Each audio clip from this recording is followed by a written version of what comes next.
So Nicole, tell me a little bit more about this team that you're helping hire out 11 new reps for. Yeah, sure. So this client is a healthcare client and was doing really basically a complete rebuild of his team and then wanting to expand. Some of the products that he had changed. Mhm.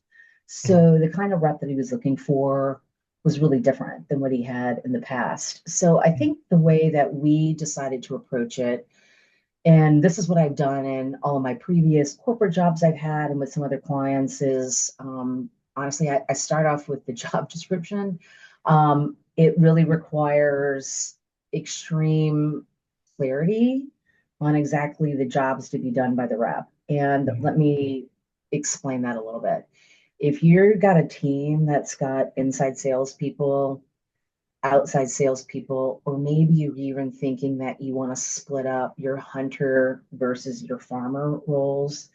Those are really different, and how you hire for those and the things that you look with those kinds of people are going to be very different. So I think getting real clarity on the job description is important. And I mentioned that this client is healthcare. That's important because in some healthcare clients, and I'm using this as an example, having clinical knowledge is really important, for the rep to be successful. Um, but you got to decide, is that really required in the type of role that you're trying to go out and you hunt for? For example, if it's a hunter role and you're strictly looking to get a rep to go out and open up doors, think lead generation, right? Do they really need to be a subject matter expert at all the products, or do they need just to be able to know a little bit about the industry, but really know how to sell? Right. So that really determines sort of the skill sets that you're really trying to hire for. So going through that, like really thinking about what the job is going to be doing, and Yeah. writing a job description to that becomes like super important because then if you've just got a generic job description out there, you're just going to get a load of resumes of people that Yeah. as you start to read the resume, you're going to be like, this isn't really what I had in mind. And it's only because you just didn't do the work up front. And Mhm. so I think a lot of people sort of dismiss this idea of job descriptions. I think it's like super important. It's like thinking about the clients that you're calling on and who your ideal client profile is. It's the Yeah. exact same sort of like fundamentals. It's sort they sort of parallel. The more clarity you have on that, the better you're going to be at sort of like your hiring. And certainly the initial part of like the screening so that you feel like you're getting higher quality candidates. So what are some of the key elements of putting together the job description, especially for like a hunter? Like, are you trying to, really emphasize how much hunting they're going to be doing so that you're really weeding out the people who are uncomfortable with it?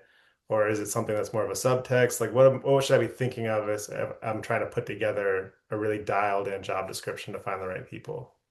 Yeah, no, that's great. So, you know, um, let's not get hung up on the titles because titles can mean different things at different companies. All right. So if it's a real hunter role and their job is that they're going to be out really generating lead generation and qualifying accounts, you kind of really just say that.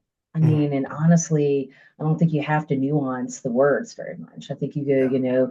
the primary role of this job is to go out and hunt and open up new accounts, and your job is going to be qualifying accounts, and you can get very specific in the bullet points. I think the more direct you are about exactly what they're doing without using big words, but just making it practical, the more Yeah. clarity you are, and then but the candidate having super clear idea about exactly what's expected of them. There should be absolutely no gray area because once there's sort of gray area in their roles and responsibilities, then you're gonna get different results, Mhm. so the more clear you are, the better. If it is a sort of farming type role, oftentimes account management is a word that we use for that. Yeah. Account management is you're managing the account. It's an account that already exists, it's a client you already have, and that role is someone going deeper in the relationship, right? And it's relationship building, it's consultative selling skills, it's taking products they have today, making sure you continue to get those same sales of those products, but that you're finding ways to go deeper and sell more services. Very different role, very different kinds of skill sets and what is expected of them. And I also believe too that there are totally two different kinds of salespeople. Yep. Some people really love and excel at account management and going deep in relationship building because that's their personality and it feels comfortable for them. You write comp plans to that, right? That is very different than the guy that just likes to go out and might be more transactional. It's a little bit more his style. It fits his personality or her personality, right? And they like the fast pace. So understanding sort of the type of person to do each of those jobs also helps you to identify personality types Yeah. and what you think is going to fit better. Yeah. So when you're talking about this clarity that you need to have and like the gray areas when you start losing track or losing the ability to really filter at the top of the funnel, basically, any Yeah. high level guidance or, tips or wisdom to share on how to make sure that clarity is there? Like if you start using these words, you're probably wandering down the wrong path, or if you maybe hand it off to a colleague, and if they can't tell immediately from reading it what role that role is supposed to be, then you're not in the right spot. Try again. Like, how would somebody try to start to navigate that at least? Yeah, I always say I always lean on your trusted advisor. So whether it's a Yeah. partner in the organization, and particularly say like if you're a business owner and you're kind of the person that's has oversight of the sales function, and then maybe your partner has oversight of operations or finance, and Hmm. maybe is sort of less sales oriented. I think these are always really good litmus tests Yeah. because I go back to using the word practical and logical, and that person can't say, oh, yeah, I can clearly delineate that this person is going to be out generating leads and sort of the top of the funnel. This person is more downstream and is account management. Yeah, those are great litmus tests. I also think too, as soon as you said like you're using tools like Indeed or some of the online recruitment tools out there to find candidates, looking at the types of candidates in those first couple of days too always gives you a super great indication as to Hmm. whether or not you're hitting the right kind of client or the right kind of candidate, sorry. And then that way if you need to make some tweaks into your job description. So I really do tend to pay attention to those first early days, that first week in particular, in looking at the quality of the candidates coming through. And if you are really rejecting more than 50%, I would say, definitely then something's probably not right with your job description.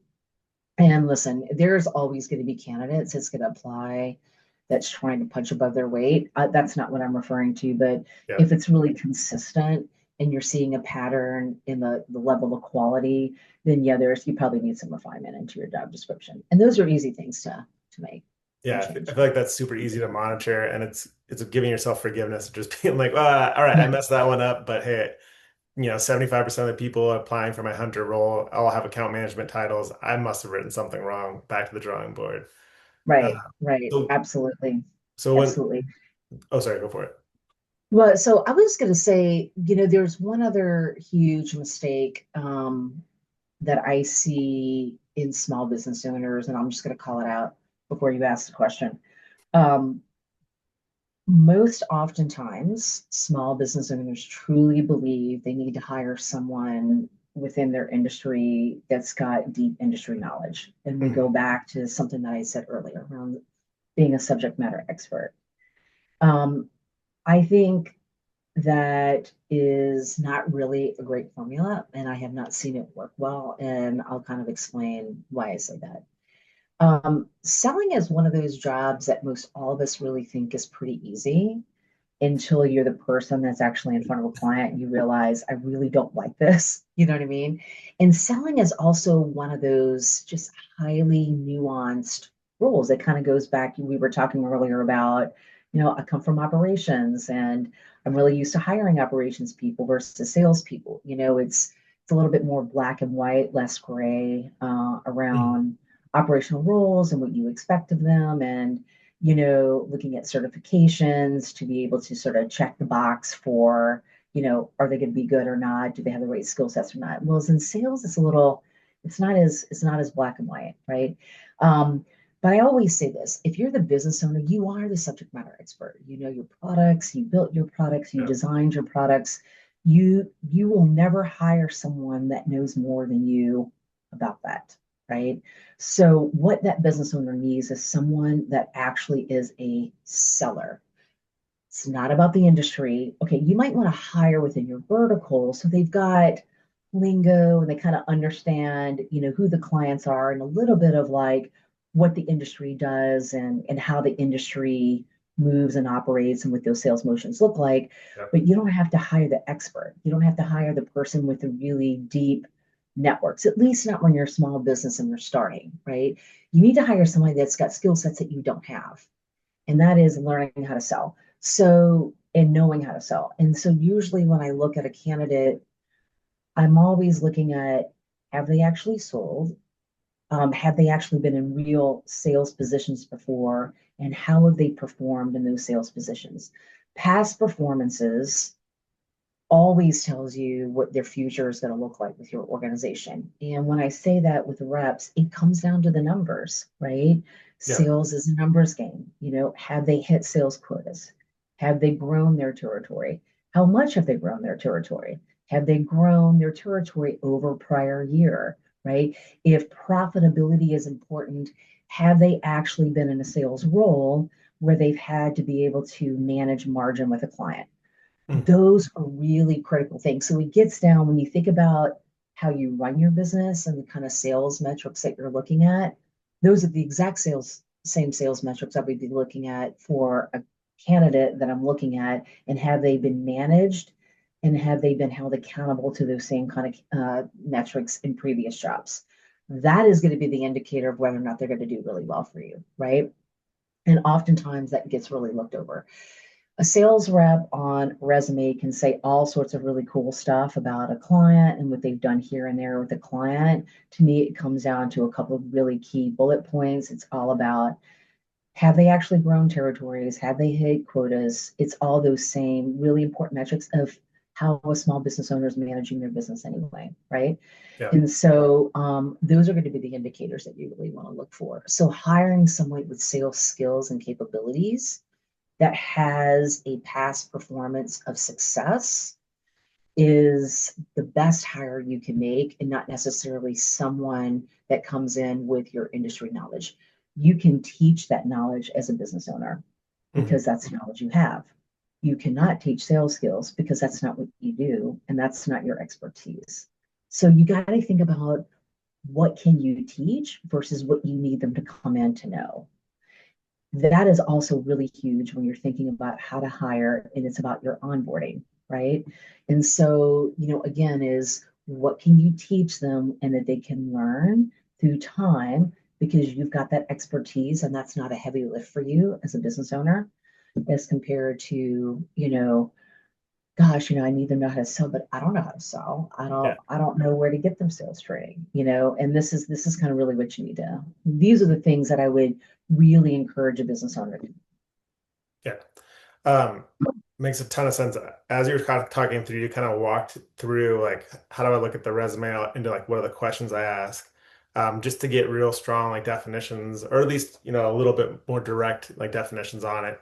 What's reasonable to expect to find in a resume to give you key indicators, and then what then becomes clearly stuff you have to be ready to ask during the interview to then really bucket those two things. Because I caught where I was going with it, but I'd be really curious where you're like, okay, what can I truly expect to get out of that resume? And then what do I need to then table to that first, phone call or that first, interview with them? Yeah, no, that's great. All right. So if I was the person managing the interview process and I go into whatever system you're using to recruit your candidates and I look at the Hmm. resumes, I immediately will reject, no kidding, every resume that comes that doesn't have a number tied to exactly how their performance was in past jobs as a sales rep. Hmm. I just discount it because, number one, if they're coming to you for a sales job and they're not thinking numbers and performance and outcomes and it's not Hmm. reflected in the resume, then it doesn't matter what questions you ask. That's how they're presenting themselves, which tells me that they're not looking at the job the way that I need my candidate or my ideal hire to look at that job. I completely discount it and I reject them. I don't even talk to them, Yeah. right? So it's a lot. You could do a lot in the screening, right?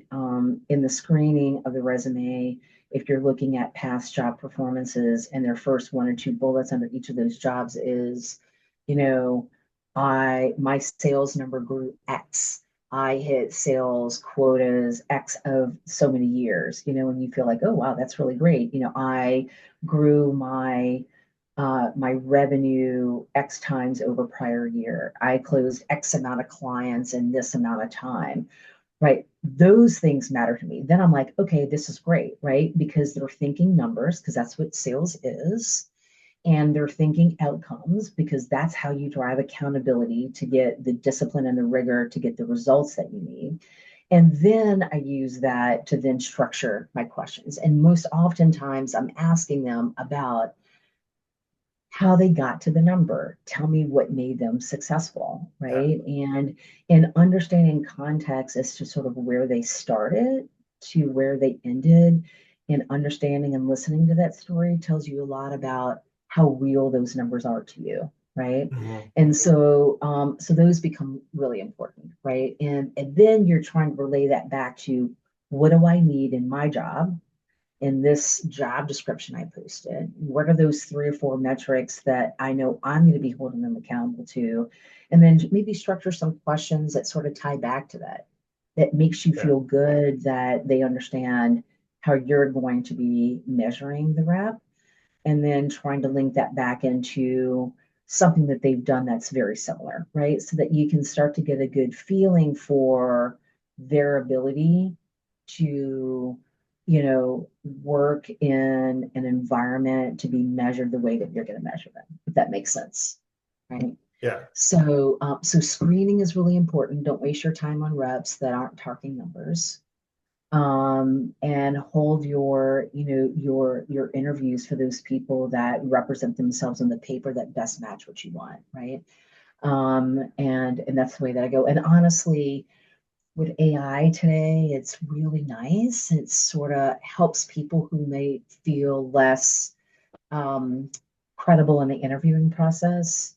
I put job descriptions into Claude, I put the resumes into Claude, and then I say, based off of the job description and what you know is to be true about this job, tell me the best 5 questions I need to ask this candidate based off of their resume. And it really kind of helps to guide you on that, Yeah. so that you can, and you can also tell Claude, and metrics is the most important. So focus on the numbers and the performance, right? And then that way you feel like you're being very consistent with every single candidate that comes through, and focusing on those certain things. It sort of makes it a little easier, so that you feel like that you're being fair and equitable across every candidate that comes across, your interview screen. Yeah. And so once you find that those ideal hires, one or three or 10 or 11, and stop me if I'm skipping ahead too far, but then once you find them and you brought them in the door, what are some key things that you're watching in their ramp period as they're getting, used to working in the company, as they're getting knowledgeable about what you're doing, as they're putting their motions into place? What are you keeping an eye on? Yeah. So hopefully during the interview process, one of those interviews is you're weeding out for culture fit. I always say that because one of the things I always keep an eye on is always fit in the Mhm. organization. If they're coachable and if they're fitting in your culture, they may not do everything that you want correctly at the beginning, but if they're Yeah. coachable, you can get them there, right? So those things are really, really important in the first 90 days, right? Um, I also look to, and during the interview process, I really drill down hard into how they think about what their first 90 days needs to look like, right? Mhm. Now, reality is they don't really know your products yet, and you already know in your mind, as part of your onboarding as a small business owner, what that first 90 days needs to look like. And if you don't, that's really important, right? Mhm. Every person needs structure. And if you leave it to the guise of the new person that's coming in, and you have these expectations, but you're giving them this level of direction, they're never going to meet your expectations. So that onboarding period is critical. Yeah. You should have absolutely know what that first 90 days needs to look like. But I always like to challenge the reps to think about that too, because in their mind, they probably have a pattern, maybe things that have gone well before in past jobs that they've had that have worked well for them. And so it starts to say a lot about how they think. And in the interview process, I like to understand that. I like to understand how are they thinking about the first 90 days? What do they feel is really, really important? And if and what you're hearing aligns with what you think is, you know it's going to be a really, really good fit, right?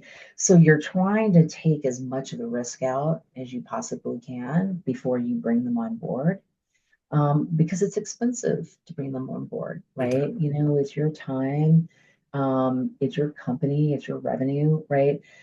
So I'm really looking back to, are they who they said they were during the interview process? And I'm being really, really astute to that in the first 90 days. Right. I think high touch in the first 90 days is super important because the higher you touch, the more they're hearing from you as a business owner or a leader, the more they understand, what the expectations are.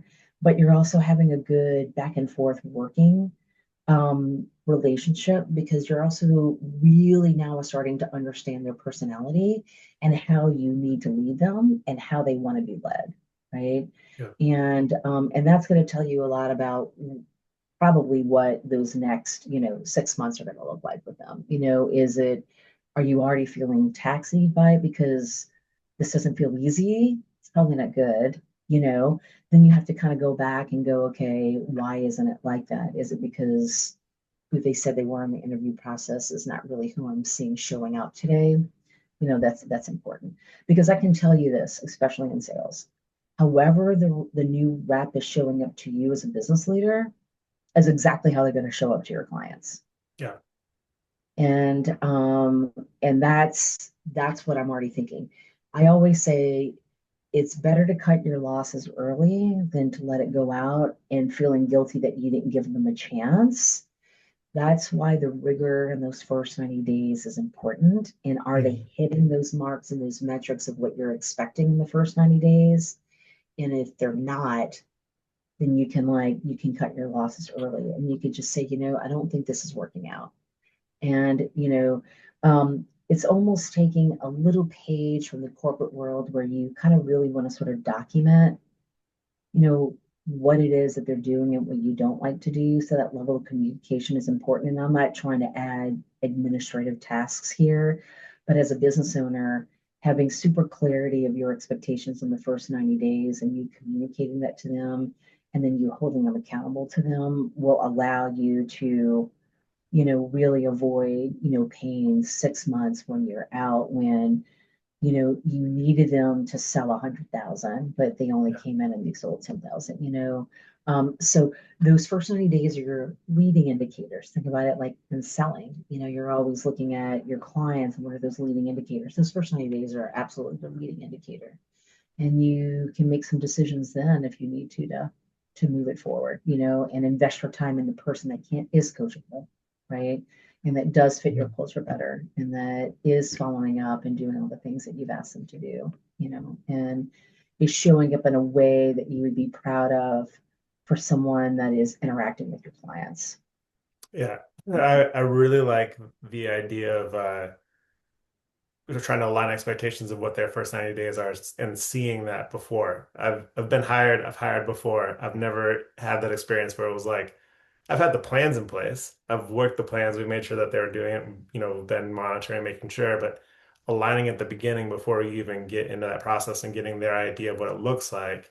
I mean, it makes perfect sense. Like, I'm kind of Yeah, surprised that I've never seen anyone do it before. And yeah, I'm definitely still in that best practice because why wouldn't you do it that way? that's Um, right. That's yeah. right. And from that, I mean, are you going everything from like, hey, within the first 90 days, I expect, this amount of, outreach touches, and I expect this amount of first meetings, and I expect you to know the product Absolutely. this well by this amount of time. And then obviously, like if you're seeing all the good things and maybe you don't get all the first meetings, but they're hitting all their touches, Okay. Well, over the next 90 days, we'll still probably see the results because sales can be clumpy. Yeah, no, you're Yeah. exactly right. So part of that first 90 days are what are those activities? Let me take a step back real quick. All right. Mhm. If you're bringing someone in where there's not an existing amount of business and there's an existing pipeline that they're taking over, right? Um, there's, there's a ramp up period, Yeah. right? Even if they are taking over a pipeline, there's still a ramp up period. And those are all activity based. So having real clarity on the activities you want them doing every week, right? What is the ultimate goal of where you would like them to be after that first 90 days? And then how do those activities shift?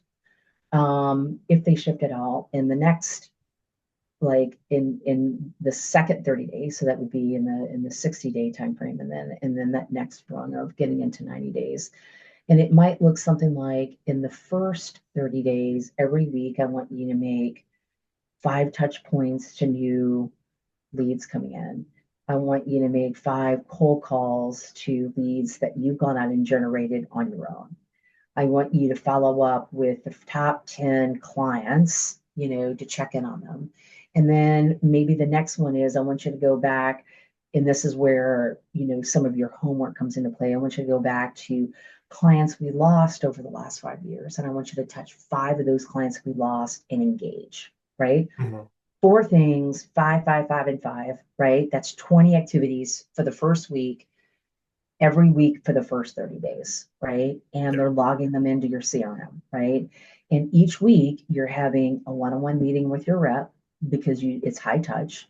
You might be doing it more often, depending, on your business. And you're saying, okay, so how did these 4 different touches go with the 5 clients in each one? And you're literally talking about them and you're understanding what's moved forward and what's not. That's building your pipeline, Yeah. right? Not all 20 touches is going to generate, 20 leads in your pipeline, but maybe you're at 20 or 25%, and maybe there's some really big ones in there, right? But they're doing the work and you're having a great conversation with your rep, or maybe you're not, or maybe you're hearing things of why maybe they're not being successful in more leads generating, but they're doing the work. That's the coaching piece.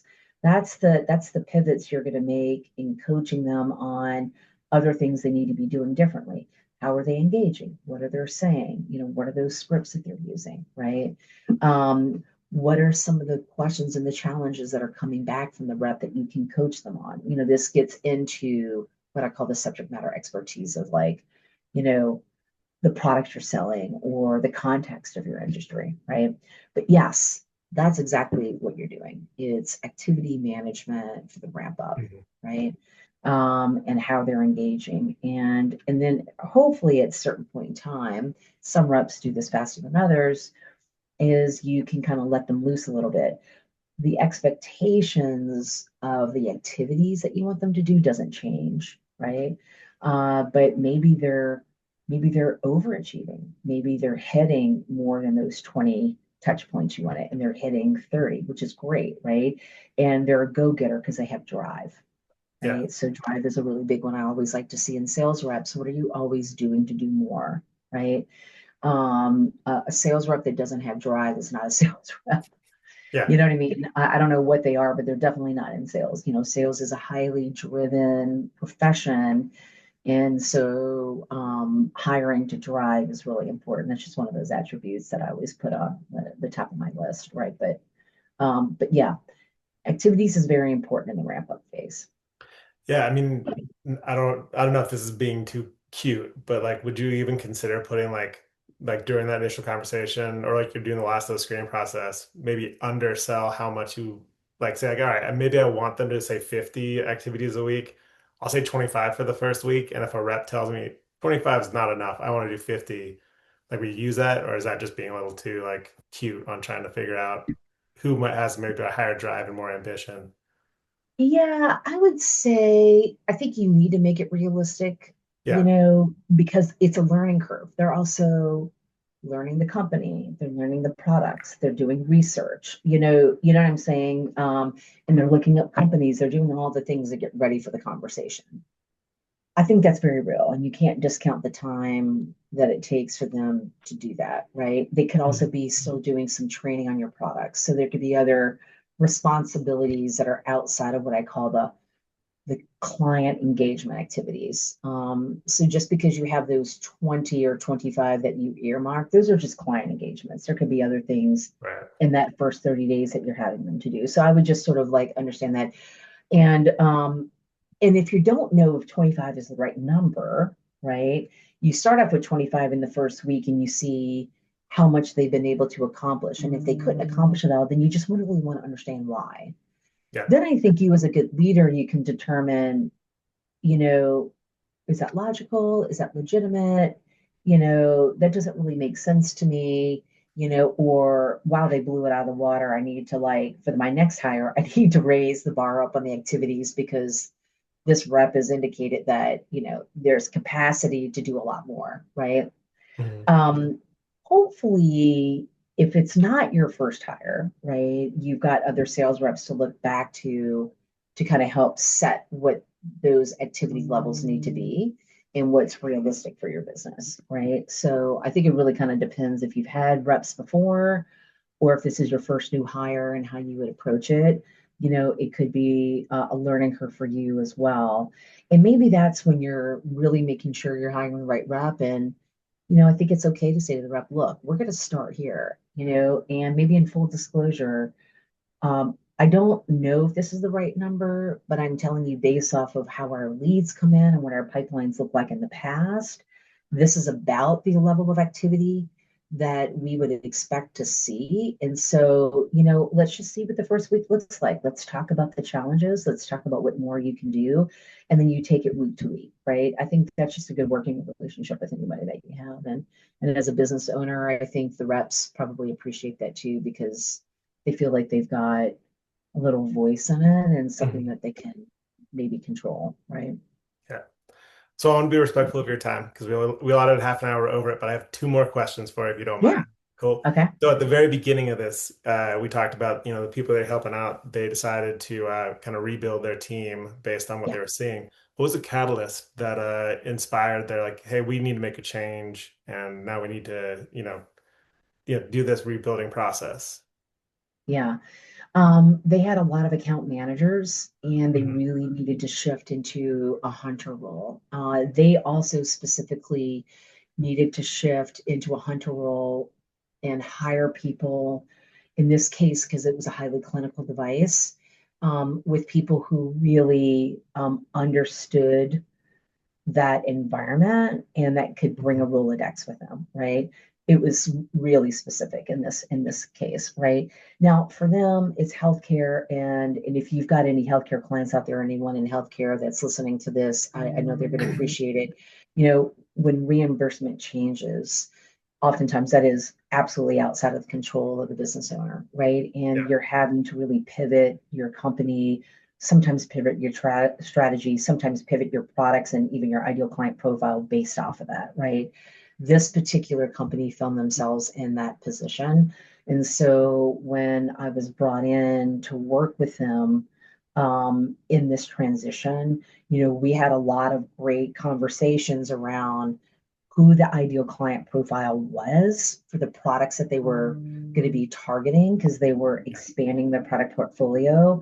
And then we backed into, okay, what kind of rep do we need to really sell this and sell this effectively? That was really different than what they had in the past. So we started off honestly understanding the client Mhm. and what the client's needs were and like the pain points of like what you were solving for, but having clarity on the type of client. And then we said, okay, so what kind of rep is going to be the most successful getting into that client and to being able to move the number the way that we needed to move in a short amount of time, right? Yeah. And so it was really specific, but that was sort of the thought process that we went through. Nice. I'm very outside in. Market shifted. How does that change our client? How does that change how we need to be internally? Love that. Absolutely. Yeah, absolutely. And but these are things that happens with small businesses, right? It Yeah. doesn't always go the way that we have planned and you can only control what you can control, right? And so but being able to see it and recognize it and pivot Otherwise, had he stayed the course and kept the same kind of team and reps on in place, Yep. you would be really, really struggling right now, right? Because those were not the kinds of reps that he needed to be able to be effective in developing his revenue. Now, does that mean he goes and lays off a bunch of people? No. I mean, in his mind, he found really great roles and capacities for all those people that were on his team, which is really great. So, again, as a business leader, we think through what is the impact of the overall organization? Yep. How does that fit what we're doing now? If you've got great people that have worked for you and they've been loyal to you, you always want to find a place for them, even if it doesn't fit in the job description that your now company requires you to have, right? To be able to move the revenue. So, but yeah, that was sort of the situation with this particular client. So for anyone listening in, what is like the one big takeaway, the big summary? What would you want somebody to walk away with this and make sure, hey, I got to apply this to my business from what you've said today? Yeah, I would say if you are a small business owner and you're hiring a rep for the first time, um, don't hire someone that has your skill sets and your knowledge around your products. Go out and hire someone that doesn't. Go out and hire the real salesperson Hmm. so that you can teach them the products because that's what you're really good at. No one's going to be better than that than you. You need them to be great at selling and having, had past history and being very successful in sales, which is not what you as a business owner are really good at.